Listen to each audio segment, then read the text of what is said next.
She came to the ranch at dawn when the sky was still pale and the air smelled of dust and dry grass. Her dress was torn at the hem, faded to a color that once might have been blue. Mud clung to her shoes, and her hands were rough, cracked from work that never paid enough. She stood at the iron gate of the Blackwood Ranch, shoulders squared, heart pounding, wondering how many times she had been turned away before, and how many more rejections she could endure. Her name was Clara Mayfield, though no one had used her full name in years. To most townspeople she was just that poor girl who drifted from place to place after her husband died.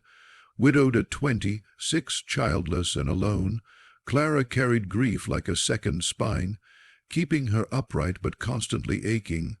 She had heard the rumors about the ranch owner, wealthy, distant, strict. Still, hunger and desperation pushed her forward. The man who answered the door was not what she expected. Jonathan Blackwood was tall, broad-shouldered, his dark hair threaded with silver despite his age. His eyes were sharp but tired, like someone who had spent years standing strong for others while quietly falling apart inside. He looked at her clothes, her trembling hands, and the quiet determination in her eyes. "What do you want?" he asked, not unkindly but guarded. "I'm looking for work," Clara said. Her voice was soft but steady. "Any work. Cleaning, cooking, helping with animals. I'll do anything." Jonathan studied her for a long moment.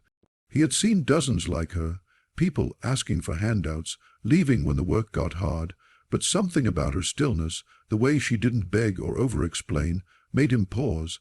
"I don't need ranch hands," he said, "and I don't hire out of pity." "I'm not asking for pity," Clara replied, lifting her chin. "Just a chance." Before Jonathan could respond, two small figures appeared behind him. Twin girls, about 7 years old, peered around his legs. Their dresses were clean, their hair neatly braided, but their eyes carried a sadness that didn't belong to children so young. "Papa," one whispered. Jonathan's jaw tightened. Clara noticed how his shoulders stiffened, how his gaze softened just for a moment when he looked at them. "Go back inside," he said gently. "I'll be there soon." The girls hesitated, then disappeared into the house. Clara understood then. This ranch wasn't missing workers. It was missing warmth. Jonathan sighed.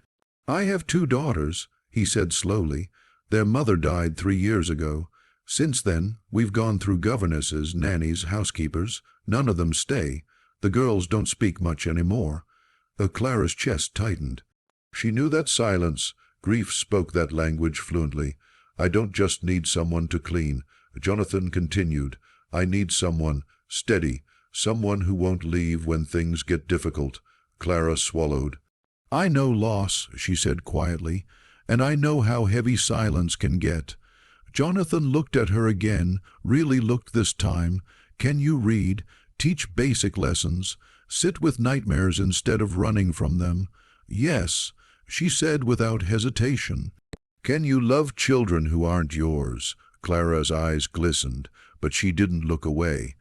"I think I've been saving all my love for something exactly like that." Jonathan turned, opening the door wider. "Come inside." The days that followed were not easy. The girls, Lily and Rose, watched Clara with suspicion. They spoke only when necessary, flinched at sudden movements, and refused to be touched. Clara never forced herself into their space. She spoke softly, cooked simple meals, sang while cleaning, and sat quietly nearby while they played. One night, Rose woke screaming from a nightmare. Jonathan froze in the hallway, unsure what to do, fear clawing at him. Before he could act, Clara was already there, kneeling beside the bed. "It's okay," she whispered, brushing hair from Rose's damp forehead. "You're safe." Rose clung to her, sobbing. Lily soon joined, holding onto Clara's dress as if afraid she might disappear. From the doorway, Jonathan watched something shift, something he hadn't felt since his wife was alive. Hope. Weeks turned into months. Laughter slowly returned to the house. The girls began helping Clara bake bread, following her through the garden, asking questions about the world. Clara taught them not just letters and numbers, but kindness, patience, and how to talk about feelings without shame. Jonathan noticed the change, too. Dinner conversations grew longer. The house felt warmer, fuller. And somewhere along the way, he began to notice Clara not just as help, but as a woman who carried quiet strength, who never complained, who loved without conditions.